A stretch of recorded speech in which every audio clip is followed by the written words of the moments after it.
The 28 to 105 on paper sounds wonderful.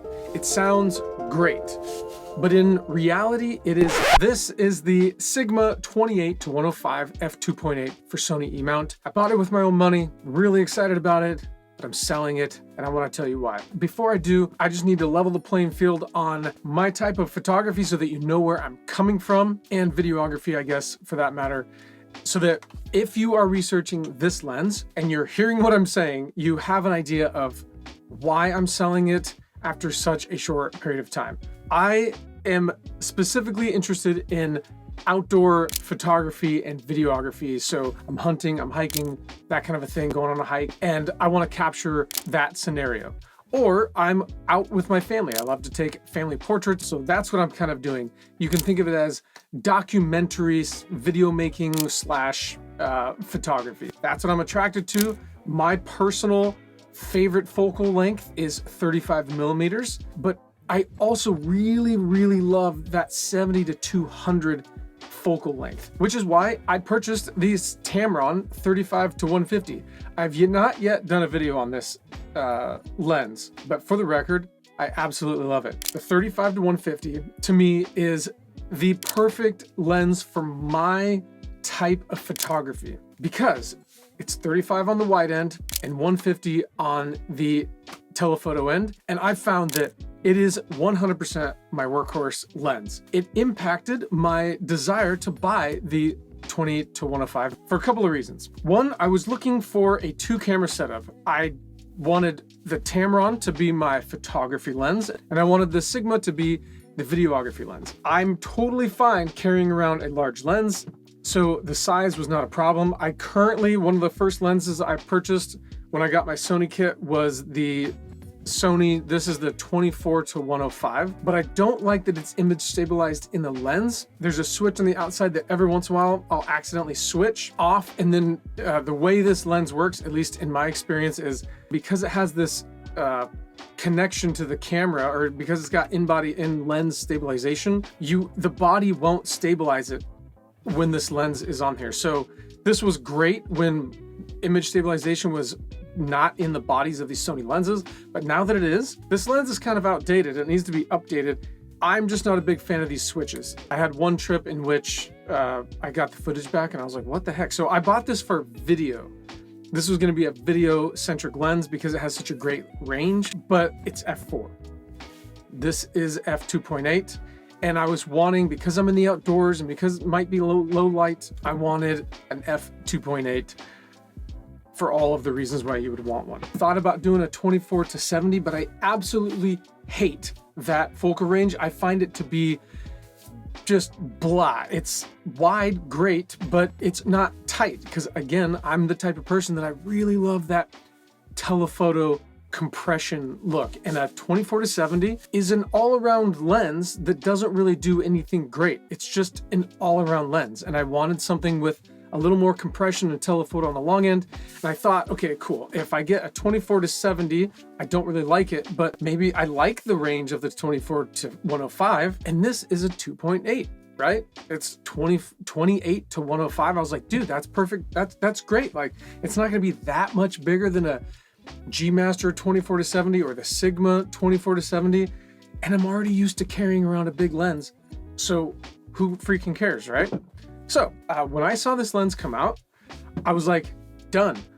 This is going to be perfect. I will have this lens for video and this lens for photography, and they're going to back each other up, and it's going to be great and wonderful, and all is well, right? Because also, I don't really shoot wide. I shoot, again, the widest I generally shoot is like 35 millimeter. Even for video, 24, I just kind of I'm just not a 24 millimeter guy, but for video, it's kind of nice. And for documenting a trip to capture the environment, I thought it'd be helpful, but I was like, 28 is good enough just in case I wanted, and this is important, because the Tamron's only 35, I was like, well, if I want that wide angle lens, wide angle look, I'll get it with 28 and it's gonna be great, right? Everything's gonna be wonderful, not a big deal. I can sell the 24 to 105, use that, everything's gonna be wonderful, right? So now I have my 2-camera setup, video, photo, and everyone's happy. And again, I don't mind the weight as long as the lenses perform, and that's very important. So, initial impressions of the Sigma was it's built like a tank. It's beautiful. It has that texture on it that everyone talks about where it matches really well with your camera if you're really worried about that kind of thing. It has a nice look. It's the art lens, so I don't really know. To me, all of these lenses, the problem that I have with Sony and all these modern lenses is that everything is very clinical, and I want character, but whatever, at least you can play with that in post. It's a nice sharp lens. I'm sure you've seen all the videos out there about it. And it has a subtle character look to it, I guess. It's hard to quantify. You just have to see a lot of images next to each other, but it's still very clinical. Long story short, it's a nice lens. But this is actually the second version of the Sigma 28-105 that I've owned. The first one, maybe a week after I bought it, I took it out for I do these rain walks with my kids, where they jump in puddles, I take pictures of them. It's a nice way to just have fun taking pictures, but also work on framing and things that are going on, right? So I go out in a very light rainstorm, not even a storm, just I went outside when it was raining lightly with my kids and started shooting some images. And I was in the rain for maybe 15 minutes before all of a sudden my camera started acting up, and it said that there was water problems and it wouldn't function. So I had to turn the camera on, turn it off, turn it back on. And I'm like, you gotta be freaking kidding me.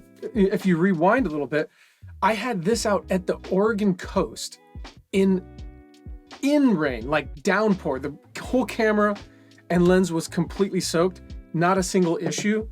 And I'm out in the rain for 15 minutes with the Sigma in light rain. The body's barely wet and it has water intrusion, and it's supposed to have weather sealing. You know, it's got a gasket on here. You can kind of see it. It's got a gasket right around the edge here. And I'm like, well, this isn't gonna work.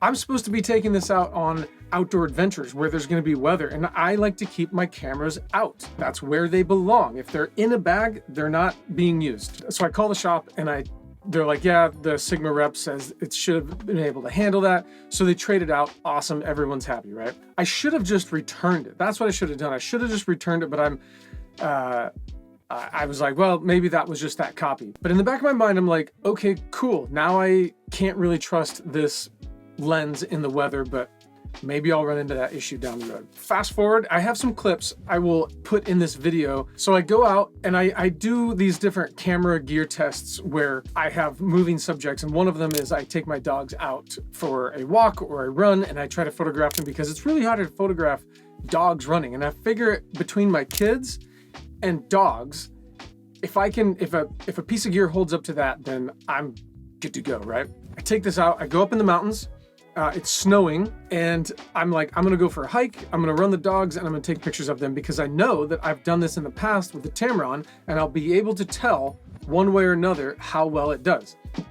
Not impressed. I struggled to get to nail focus on my dogs with the same settings. I'm not doing anything different with the Tamron.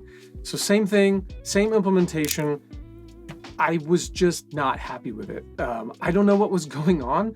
The snow on the ground, I had a lot of snow. I'll show you some pictures here. So it wasn't low light. I would not consider it to be low light because it was the middle of the day with snow, so very much ambient light. And it was struggling to get my dogs running down a trail cross, either coming at me, going away from me, and going laterally. Not happy with it. I was just like, every time I look at the pictures, I'm like, what the heck? It just, something wasn't there. So long story short, I had a hard time tracking the dogs, and that was a hesitation. So, okay, fine. Again, this was gonna be a video lens in the first place, not so much for photography, but I want them to back each other up, right? If one goes down, I want the other one, and vice versa. So performance-wise, that was my experience. For static shots, awesome. Yeah, like my kid in the rain, it was great. Ergonomics, one of the selling points was this aperture ring on the bottom of the lens. I thought that would be great for video, which it is, but because this lens is so big, your hand tends to be out in this location, and not able to turn at least for me and how I hold my camera and my lens, this aperture ring ended up being like a non-factor, ended up being actually really awkward to turn while I was shooting video and photography and photos. The implementation of it was just not what I expected it to be. And I actually ended up turning it off and just doing it inside the body. So I was like, okay, so that feature's null and void. The weather sealing issue, that's hesitation. And now it's not focusing on fast moving subjects, or like it's just having a hard time nailing focus. Okay, weird, right? Overall, the rest of it is totally fine. Like it feels like a very strong, durable lens. Here was the final nail in the coffin, or the straw that broke the camel's back. It comes down to the range. What I've found, the 28 to 105 on paper sounds wonderful. It sounds great, but in reality, it is not. It is a very odd focal range for what it is, for how big it is. And here's why. I told you at the beginning of the video that, okay, I have my 35 to 150, but I want something a little bit wider just in case, right? And I was like, that's where the 28 is gonna come in. I'm gonna show you two pictures. One's gonna be at 35 millimeters, one's gonna be at 28. I took these photos, I have a couple of them to show you. I guarantee you, you would never know the difference between 35 and 28. They are, on paper, I know that it sounds like a lot. I know it sounds like a lot, but in reality, it is so minor that it made me upset with myself that I bought this lens. 28 millimeters is not wide. 24 millimeters is. 28 is basically 35 millimeters. It's up for debate, but in my experience, looking at these photos side by side, they are the same focal range. And when I realized that, I was very, very upset with myself. I think I made the wrong choice. It's a beautiful lens, it takes great pictures, but the 35 to 150 gets so much more reach. It's got that extra 50 millimeters of compression and reach. And then on these full frame Sony cameras, you can punch into Super 35, so you can get basically 200 out of it. So you're getting 35 to 200. The 35 versus 28, it's pretty negligible.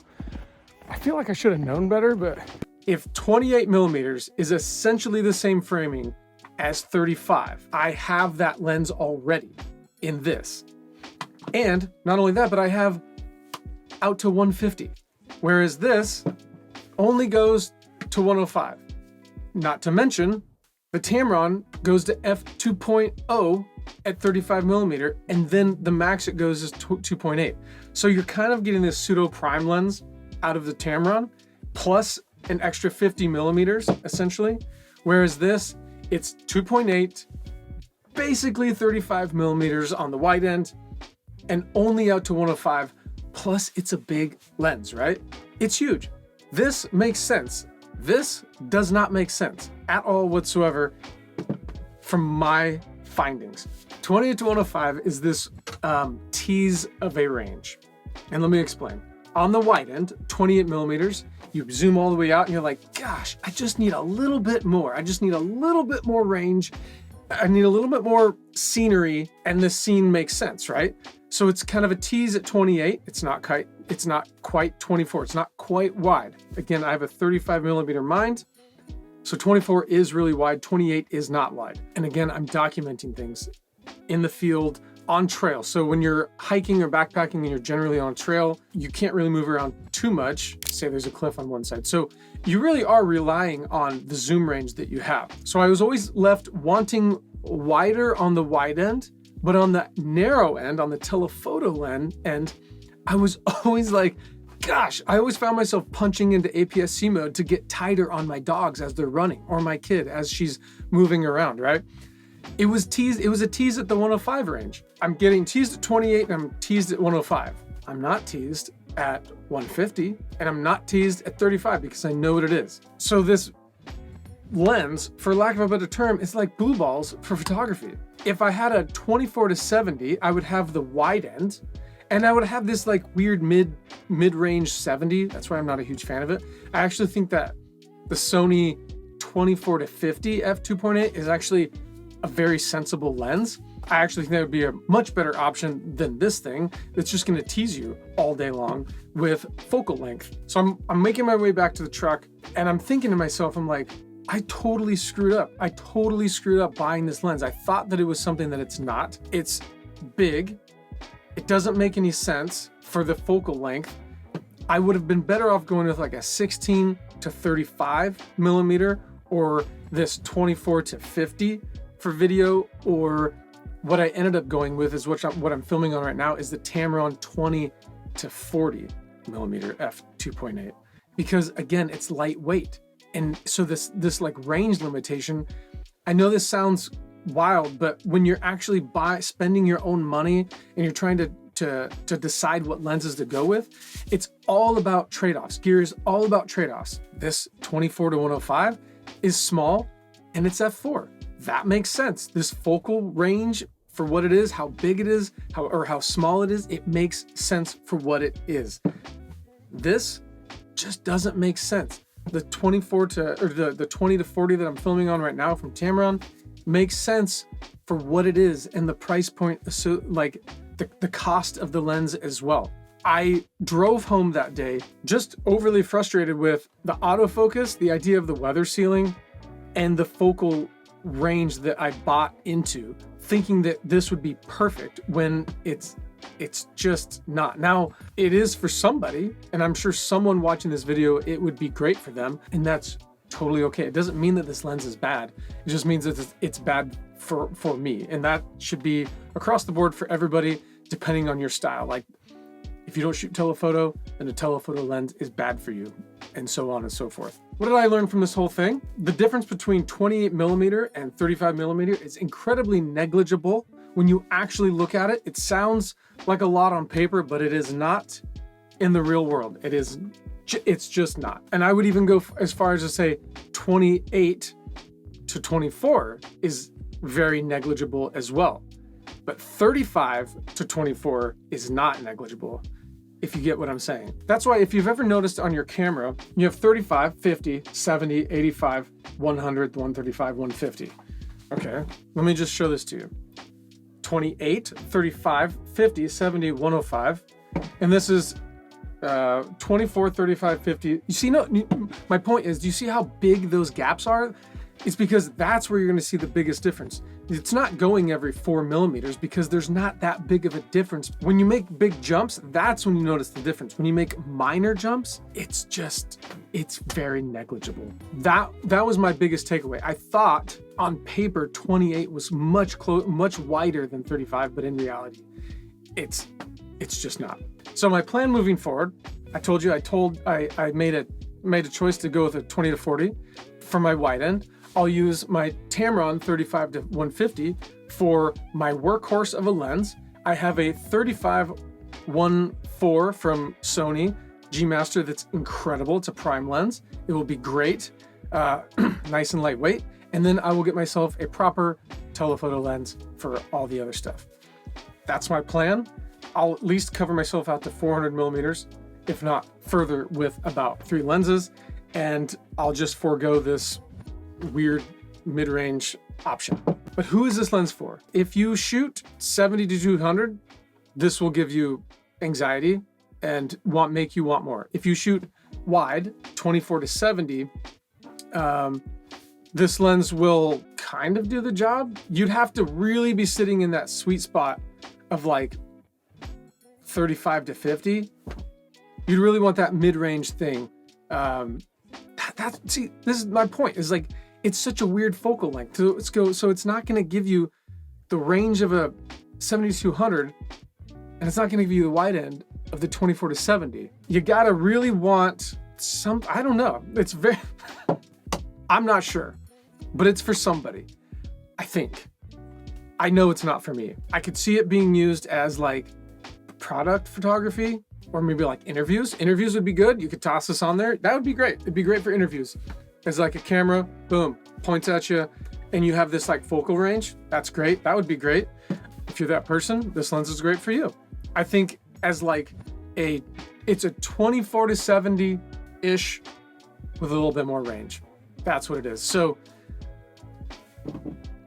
yeah, hope that makes sense. And it's not an F4. I hope that was helpful. If you have any questions, feel free to toss them in the comments below. I love photography. It's not a topic that I've spoken about much on this channel, but I really want to do more of it because I love photography. I study it all the time. I practice it. It is a love of mine that it just brings me a lot of joy. So, and it just so happens to pair really well with the outdoors. If you're headed out on an adventure anytime soon, be safe, make great decisions, and we'll see you next time.